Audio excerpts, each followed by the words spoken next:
Growing up, I always imagined a peaceful life, staying in our family home with my mother. I thought we would always be together, just the two of us. But everything changed unexpectedly when my husband, Scott, made a shocking announcement. He told me that he would now take care of all our household expenses and that my mother had to move out. His words hit me like a storm. I was stunned and confused. Why was he suddenly making this decision? It felt unfair and cruel. I only understood the real reason later when I discovered something troubling. My mother-in-law had secretly changed the contractor's name on the condominium documents. That meant the house, which I thought was ours, was now under someone else's control.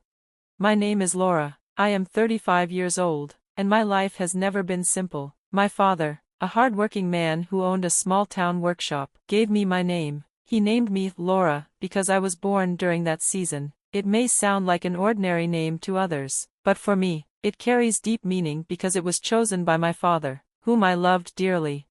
My father was well known for his craftsmanship, but his workshop struggled financially. Unfortunately, the stress of money problems took a heavy toll on him. When I was still in elementary school, he passed away in the very workshop he loved so much. Losing him was devastating. To escape the painful memories, my mother and I moved to a new town, hoping for a fresh start. But life didn't get easier. My mother worked hard to support us, but the years of struggle wore her down. She passed away when I was in high school, leaving me completely alone. Despite my grief, I forced myself to move forward. I was determined to honor my father's legacy and show the world his craftsmanship. With the help of a scholarship and many part-time jobs, I finished high school and studied engineering at a public university. That was when I met Scott. He was kind, supportive, and never looked down on me for being a woman in a male-dominated field. We grew close, and his encouragement became a strong pillar in my life. We lived together, sharing responsibilities and supporting each other through the ups and downs of our careers. At 26, I had a dream of reviving my father's old workshop. Scott fully supported this dream, and we often spoke about our future, including the possibility of marriage. But my main goal was to restore the workshop first. Scott understood and stood by my side. He even helped me raise funds by supporting a crowdfunding campaign. We used my unique position as a female engineer in a male-dominated industry as part of our marketing strategy. After 4 years of hard work, I finally brought the Old Town workshop back to life. I learned from my father's financial struggles and modernized the workshop with advanced technology. I also wanted to create a welcoming environment for female workers, so I made sure the workplace had facilities that supported their needs. Because of these efforts, the workshop quickly became a respected name in the industry. Some people called me lucky, but my success was built on years of struggle and dedication. Scott saw everything I had gone through, but as my career soared, his own professional growth slowed down. While his colleagues got promotions, he remained stuck in lower-level positions. Over time, I noticed his frustration growing.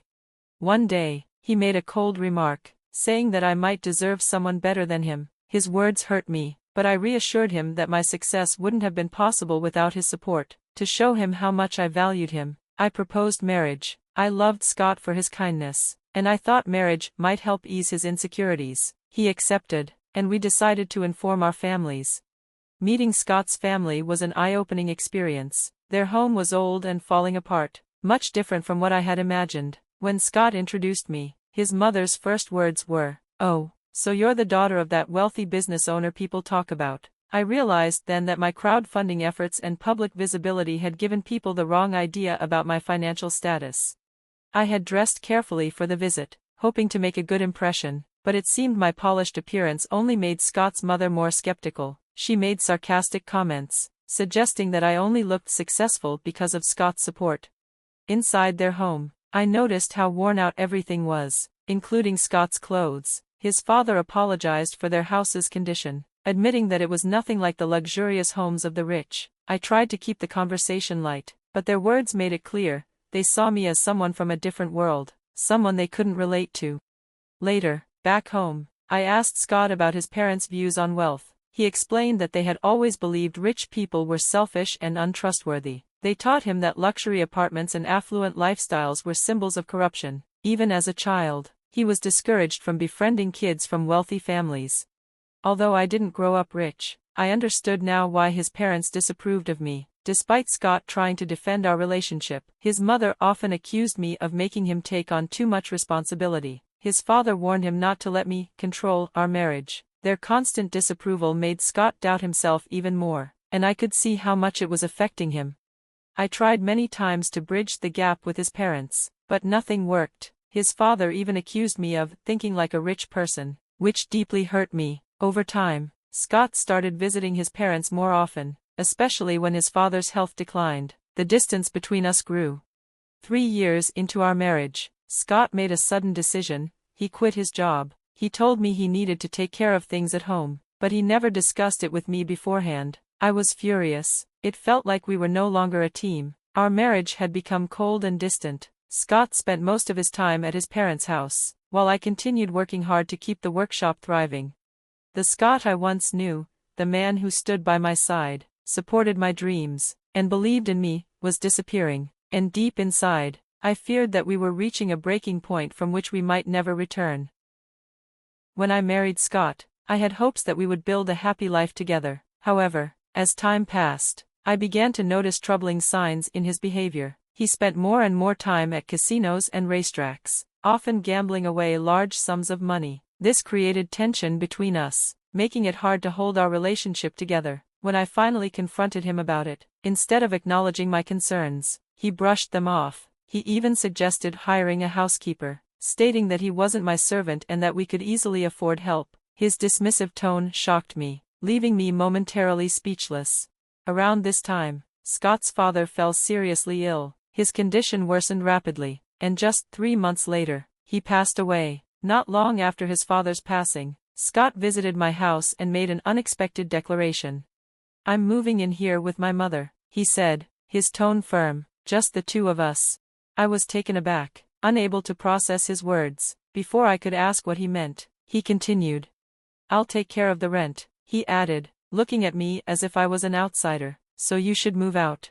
I stared at him in shock, struggling to believe what I had just heard. Did he really expect me to leave my own house? I hesitated before asking if he could truly afford the rent on his own. Before Scott could answer, his mother cut in angrily. "How dare you look down on us?" she snapped. "Do you think you're better than us just because you make more money?" Scott sighed and ran a hand through his hair. "I'm done being told what to do. From now on, I'm living my life on my own terms."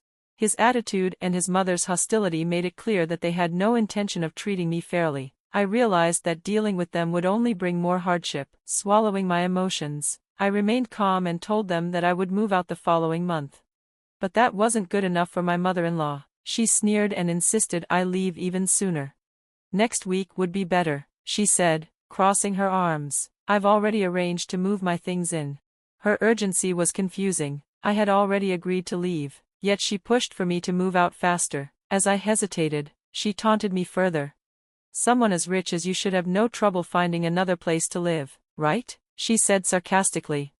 It was as if she wanted to make me feel small, as if my financial success was a flaw. I had initially thought that Scott and his mother should be the ones to find a new home since I had arranged for this house, but they refused to see it that way. Instead, my mother-in-law's words made it clear, no matter how much I earned, she would never let me feel superior to Scott. Scott, standing beside her with a smug expression, made me realize something important. I had been fighting for a relationship that was not worth my time. I could no longer share a home with them, let alone a life. It was time to move forward and end this marriage. That weekend, I made arrangements to move and began preparing the necessary paperwork for a divorce. When I softly told Scott my decision, he and his mother exchanged triumphant smirks, as if they had won some kind of battle.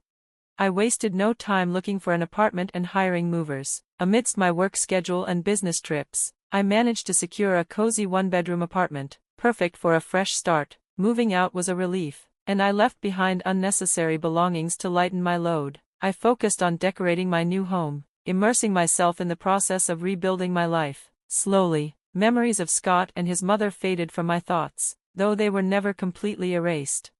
Months later, I ran into an old university friend who had surprising news about Scott. He told me that Scott had been frequently seen at nightclubs, spending money carelessly. A former neighbor mentioned that my ex-mother-in-law had been spotted stepping in and out of an expensive foreign car, dressed in luxurious fur coats. It was shocking to hear how they had changed. especially given how they once scorned wealth and the upper class.